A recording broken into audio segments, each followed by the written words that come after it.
अस्सलाम वालेकुम जी। सुबह खैर लाहौर से, पाकिस्तान से। कैसे हैं आप? खैरियत से हैं? ठीक ठाक हैं? जहाँ जहाँ भी रहें, अल्लाह ताला आपको अपनी हिफ्ज़-ओ-मान में शाद और आबाद रखे। बात करते हैं ज़ाहिर है क्रिसमस पे। 25 दिसंबर है 2023 और बात करते हैं क़ायद-ए-आज़म के यौम विलादत पे। और इन दोनों मौज़ूआत पर जो अज़ीम मुग़ालते हैं उनमें मैं 2 या 3 का ज़िक्र कर देता हूँ। उसके बाद ज़ाहिर है कि सोशल मीडिया यानी पाकिस्तान के नौजवानों से इस वक्त किसी भी सियासी जमात का कोई मुकालमा, कोई डायलॉग वो स्टैब्लिश्ड नहीं है, राब्ता ही नहीं है सिरे से। और ये जो फ्रंट है ये बिल्कुल खाली है।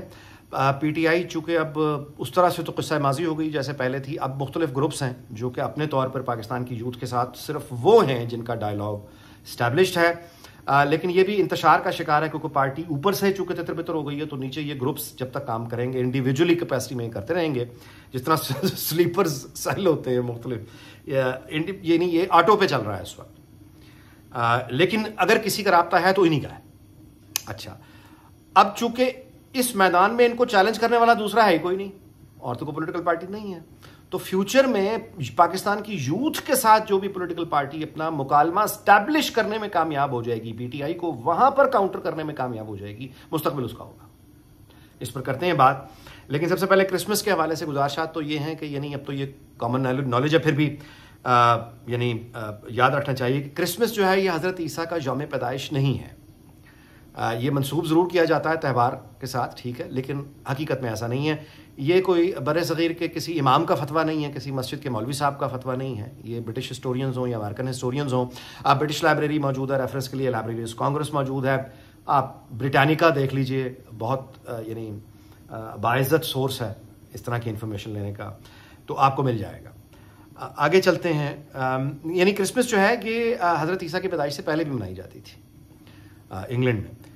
दूसरे हमारे बहुत से दोस्त जो हैं वो कंफ्यूज रहते हैं, पाकिस्तान में भी, पाकिस्तान से बाहर भी, कि हमारे जो और मसीही दोस्त हैं या कोलीग्स हैं इनको मुबारकबाद कैसे दी जाए, मैरी क्रिसमस कहा जाए, हैप्पी क्रिसमस कहा जाए, क्या कहा जाए। तो उसका जवाब ये है कि बरतानवी वज़ीर-ए-आज़म का भी ऑफिशियल आप देख लीजिए जो बयान आया है, तो ऑफिशियल लाइन हमेशा होती है merry Christmas and a happy new year. यह है पूरी line official, merry Christmas and a happy new year. जो रॉयल फैमिली है बरतानिया की, क्वीन मिसाल के तौर पे इतनी लंबी उसकी रेन रही है, उसने क्रिसमस की जब भी मुबारकबाद दी है उसने हैप्पी क्रिसमस कहा है। वो मैरी क्रिसमस नहीं कहती थी, हैप्पी क्रिसमस कहती थी। अभी किंग भी मेरा ख्याल है, अभी तो स्पीच जब मैं ये रिकॉर्ड कर रहा हूँ आई नहीं है ऑफिशियल उसकी, लेकिन मेरा ख्याल है कि वो भी हैप्पी क्रिसमस ही कहेगा। तो हैप्पी क्रिसमस कहना या मैरी क्रिसमस कहना दोनों ही ठीक हैं, इसमें गलत या सही नहीं है। आगे चलते हैं। क़ायद-ए-आज़म की यौम विलादत पर मैं इतना ही कह सकता हूँ कि उनकी क़ायद-ए-आज़म की ही is one of the most misunderstood persons in Pakistan. अजीम मुग़ालते हैं उनकी शख्सियत के हवाले से। मैं आपसे तारीख़ी हवाले रख देता हूँ। पॉल एलिंग उस अमरीकी सफारतकार का नाम था जिससे बतौर गवर्नर जनरल क़ायद-ए-आज़म की पहली ऑफिशियल मुलाकात हुई थी। ये पाकिस्तान और अमेरिका का पहला ऑफिशियल कॉन्टैक्ट जो स्टैब्लिश हुआ था वो गवर्नर जनरल क़ायद-ए-आज़म और पॉल एलिंग जो एक कॉन्सुलेट जूनियर था स्टेट डिपार्टमेंट का, कराची में उस वक्त यही था। ये 47 ही की बात है, मतलब अगस्त में आज़ादी हुई है, जो कि भी वही 14-15 अगस्त का वो एक अलग बहस है। लेकिन ये मेरा ख्याल है कि अक्टूबर या सितंबर की बात है जब ये मुलाकात हुई है। गूगल कर लीजिए, आपको तफसील मिल जाएगी। डी क्लासिफाइड हो चुकी हैं डिप्लोमेटिक केबल्स।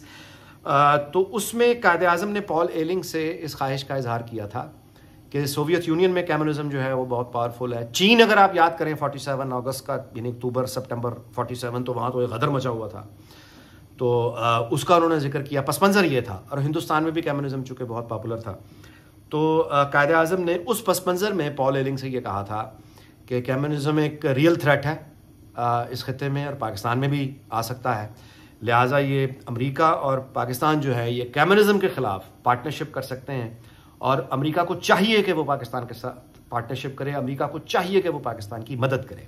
फैक्ट ये है। अब ये बाद में लियाकत अली खान के गले डाल देना कि उसने जहाज़ में मिस कर दिया था, या इनविटेशन को ही मिस कर दिया था, या अयूब खाना में लेकर चल पड़ा था, ये राय किसी की हो सकती है, हकीकत बहरहाल ये नहीं है। ये जो बुनियाद है अमेरिका को पाकिस्तान में इन्वॉल्व करना और पाकिस्तान की अहमियत का एहसास दिलाना, और पाकिस्तान की अहमियत का एहसास दिलाकर फिर अमेरिका से मदद मांगना, इसकी बुनियाद क़ायद-ए-आज़म की उस पहली मुलाकात से वाज़े हो जाती है। ज़ाहिर है पाकिस्तान एक बहुत कमज़ोर मुल्क था, 75 साल बाद भी वैसे है, तो ये तो ज़ाहिर है कि क़ायद-ए-आज़म का कसूर नहीं है, ये तो हमारा कसूर है। लेकिन उस वक्त बहुत एक आप कहिए कमज़ोर मुल्क था तो जाहिर है कि एक बैरूनी इमदाद, तो कायदे आज़म, ये मैंने आपको एक फैक्ट बता। दूसरी अमरीकी मैगज़ीन था लाइफ, जो कायदे आज़म ने बतौर गवर्नर जनरल लाइफ मैगज़ीन को इंटरव्यू दिया। उस इंटरव्यू में कायदे आज़म ने हिंदुस्तान और पाकिस्तान के ताल्लुकात के सवाल के जवाब में ये कहा कि उनके नज़दीक हिंदुस्तान और पाकिस्तान के ताल्लुकात बिल्कुल वैसे होंगे या होने चाहिए जो कि कनाडा और अमेरिका के ताल्लुकात हैं। यानी मुल्क दोनों अलहदा हैं, कनाडा और अमेरिका, वो अपनी आज़ाद रियासत, ये अपना आज़ाद मुल्क, लेकिन इनके दोस्ताना ताल्लुकात तिजारती हों या आना जाना आमदोरफ्त बगैर वीज़े के वगैरह वगैरह, ये जो दोस्ती का जो लेवल है वो बिल्कुल वो होगा। जाहिर है कि अमेरिका बड़ा आबादी के हिसाब से मुल्क है तो उनके नज़दीक वो हिंदुस्तान, और कनाडा जो कि आबादी के एतबार से आज भी एक बहुत छोटा मुल्क है तो वो पाकिस्तान था उस ज़माने में। तो ये उनके ख्यालात थे।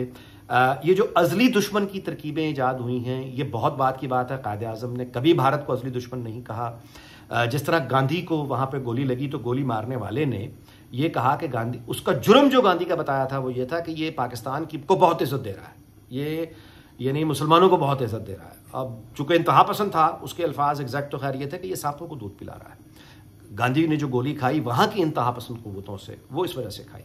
यहाँ पे भी इंतहा पसंदी जो उठी वो बाद में उठी।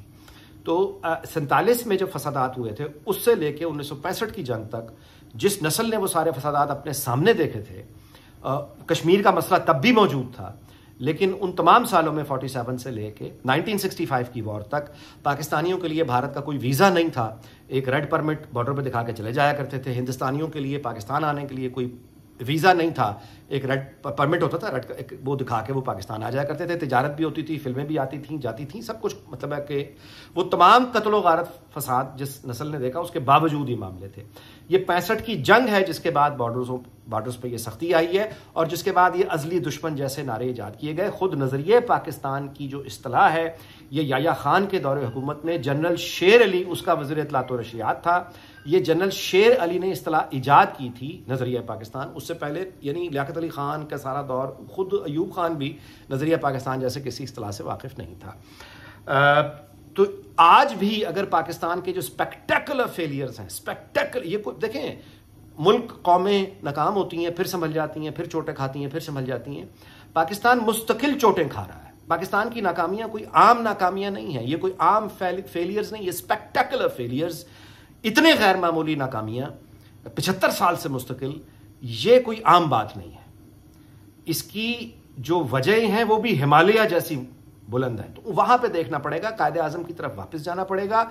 ये जो अब ख्याल आना शुरू हुए हैं ना कि मुल्क तरक्की नहीं करते, रीजन्स तरक्की करते हैं, ये कायदे आजम हमें तब बता के चले गए थे कि हमसायों से अमन और तिजारत और दोस्ती, तनाज़ात अपनी जगह आप रखें, लेकिन दो तिजारत और दोस्ती, यानी ये कायदे आजम का विजन था, वहीं हमें वापस जाना पड़ेगा। और नेशन स्टेट का दौर है भाई, एम्पायर्स का नहीं है। मैं दोबारा से गुजारिश करता हूँ आखिरी मौजू की तरफ कि अभी चूँकि नवाज शरीफ का भी यौम विलादत है आज, तो मैं देख रहा था PMLN के जो सोशल मीडिया पे पोस्ट्स वगैरह आ रही हैं और वो बड़ी अच्छी बात है, पार्टी का हक है कि वो अपने लीडर को मुबारकबाद दे, बहुत अच्छी बात है। लेकिन जो तरीक़ा अपनाया गया उसको देख के मैं आपसे गुजारिश करूँ कि एक भारतीय फिल्म इंडस्ट्री के एक अदाकार हैं फ़िरोज़ ख़ान, यानी अब तो फौत हो गए हैं, बहुत कमाल की उन्होंने फिल्में बनाई, प्रोड्यूसर भी थे, डायरेक्टर भी थे, अदाकार भी थे, बड़ी फैमिली थी। तो फ़िरोज़ ख़ान ने एक किसी क्लब में, जैसे क्लब्स होते हैं मुख्तलिफ सोशल क्लब्स, फ़िरोज़ ख़ान ने किसी क्लब में मेंबरशिप के लिए दरख्वास्त दी। तो क्लब वालों ने ये कहकर उनकी दरख्वास्त रद्द कर दी कि हम अदाकारों को अपने क्लब की मेंबरशिप नहीं देते। तो फ़िरोज़ ख़ान चूँकि बहुत ज़िंदा दिल आदमी था, उसने जवाब लिखा उस क्लब की मैनेजमेंट को, और जवाब ये लिखा कि देखिए मेरी एक नहीं दर्जनों फिल्में मार्केट में दस्तयाब हैं ये साबित करने के लिए कि मैं अदाकार नहीं हूँ। यानी जिंदा दिल आदमी था, तो उसने कहा कि मेरी फिल्में, यानी मुझे अदाकारी बिल्कुल नहीं आती, आप मेरी फिल्में देख लीजिए, मैं तो अदाकार हुई नहीं। यानी ये फ़िरोज़ ख़ान का मुझे वाक़या क्यों याद आया, इसलिए याद आया कि PMLN या पीपल्स पार्टी, इनकी जब आप सोशल मीडिया कैंपेन की एफर्ट्स देखते हैं तो वो एफर्ट्स ये बताने का सबूत होती हैं, ये बता रही होती हैं कि इनका ना सोशल मीडिया से कोई ताल्लुक है, ना मॉडर्न कम्युनिकेशन से कोई ताल्लुक है, ना हो सकता है, इनका नहीं हो सकता। सो अब इसका मतलब ये है कि पाकिस्तान के यूथ के साथ कोई भी पॉलिटिकल पार्टी डायलॉग उसका स्टैब्लिश्ड ही नहीं है सिरे से, वो उन फोरम्स पे मौजूद ही नहीं है, ना इनकी कैपेसिटी है ना कैपेबिलिटी, ये नहीं आ सकते। तो अब ये जो इस वक्त की स्पेस है, ये तो PTI का एक हैंगओवर है ना जो लगा हुआ है, ये लगा रहेगा जब तक इनको वहां पे चैलेंज नहीं मिलता। तो सोशल मीडिया पर पाकिस्तान की यूथ के साथ जो भी पॉलिटिकल पार्टी, या तो मौजूदा रवायती जो पीपल्स पार्टी या एन लीग अगर ये रिवैम्प हो जाए तो हो जाए, वरना कोई भी आने वाली बुल्ला बैक भी हो सकती है। इस पर नजर रखिए। कोई भी प्रेशर ग्रुप जो सोशल मीडिया पर पाकिस्तान की यूथ के साथ अपना मुकालमा स्टैब्लिश्ड करने में कामयाब हो गया, तख्त उसका इंतजार कर रहा है, इख्तदार उसका इंतजार कर रहा है। यानी यहां पे स्टैब्लिश जो यूथ के साथ अपना मुकालमा स्टैब्लिश कर गया, सही या गलत इसको छोड़े, वो आइंदा 2-3 साल या 4 सालों में इख्तदार उसका होगा और लंबा होगा। अगर मौजूदा रवायती जो सियासी जमातें हैं, इनको अगर अपना वजूद फ्यूचर में देखना है, या तो ये है ना कि अब ठीक है चूंकि 4-5 साल बाद वैसे भी नहीं है, तो फिर या तो ये अगर है तो फिर ठीक है, लेकिन अगर कोई फ्यूचर देखना है तो इसके बगैर कोई चारा नहीं है। मैं आपसे गुजारिश करूं कि अभी भी जो जिस तरह के मैंने वो जिक्र किया है, वो जिस तरह के पैगामात वो जारी हो रहे हैं सालगिरह पे नवाज शरीफ की, यानी उसमें कुछ तो बहुत काबिल एहतराम लायक एहतराम पॉलिटिकल लीडर्स हैं, कुछ जाती स्टाफ हैं, नौकर हैं, अपने मुलाजमों से इस तरह की, यानी वो ऐसा लग रहा है कि पैगाम दिलवाना एक तो बहुत ही अजीब बात है, और दूसरी बात इससे किसी किस्म की इज्जत में इजाफा नहीं होता, और दूसरी बात ये कि वो जो अंदाज है खड़ा करके वो एतराफ़ जुर्म, FIA और पुलिस वाले को इश्तिहारी मुजरिम पकड़े ना, जुआ कराते हुए लोग पकड़े गए, या कोई नाजायज़ मुनाफा यानी खोरी करते हुए लोग, या फरोशी करते हुए लोग, और या फिर डकैत और चोर, जिनको खड़ा करके एतराफ़ जुर्म करवाती है ना पुलिस, जिस तरह से हाँ 10 भाई तू किया तो कहना हाँ जी मैं किया सी, मैं डके, अल्लाह माफ़ करे, मतलब मैंने ये फ़लाँ जुर्म किया या फ़लाँ जुर्म किया, मैं एतराफ़ करता हूँ। वो एतराफ़ जुर्म जिस तरह से पुलिस करवाती है, FIA करवाती है, बिल्कुल उसी माहौल में किसी लॉकअप, किसी थाने, किसी वहशतनाक माहौल में खड़ा करके उन लीडर्स को और उन ज़ाती स्टाफ के लोगों को खड़ा करके मुबारकबादें दिलवाई गई हैं कि अपने यानी कायद को, नवाज शरीफ को, दे मुबारक तेरी फ़लाँ दी फ़लाँ, दे मुबारक दे, अच्छा वो भी आगे से करो मुबारक।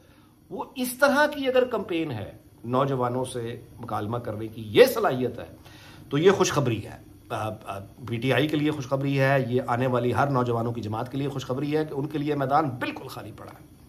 जो भी यहाँ पे एफर्ट करेगा वो नौजवानों से, पाकिस्तान की यूथ से मुकालमा स्टैब्लिश कर जाएगा, वो सच्चा करे झूठा करे कर जाएगा, क्योंकि मैदान खाली है। इस दुआ के साथ कि अल्लाह ताला पाकिस्तान, उसकी तमाम हमसायों, दुनिया भर को शाद और आबाद रखे। पाकिस्तानी एक अमन पसंद कौम है, हमें अपनी अक़लियतें जो पाकिस्तान में हैं वो उतनी ही लायक एहतराम है जितना कोई और पाकिस्तानी। यही हमारा पैगाम है, और इसी बुनियाद पर, इसी अखलाकी बुनियाद और आइनी बुनियाद, ये हमारे आइन में लिखा हुआ है, लिहाजा आइन में लिखा हुआ है, लिहाजा ऑफिशियल पोजीशन यही है, और इसी की बुनियाद पर हम दुनिया की बाकी अक़वाम से ये मुतालबा कर सकते हैं कि वो अपनी अक़लियतों के साथ मुनासिब अच्छा इंसानी रवैया रखें। इन दुआओं के साथ आपसे इजाज़त चाहता हूँ। अगले वीडियो में मुलाकात होगी। अपना बहुत ख्याल रखिएगा। अल्लाह हाफ़िज़।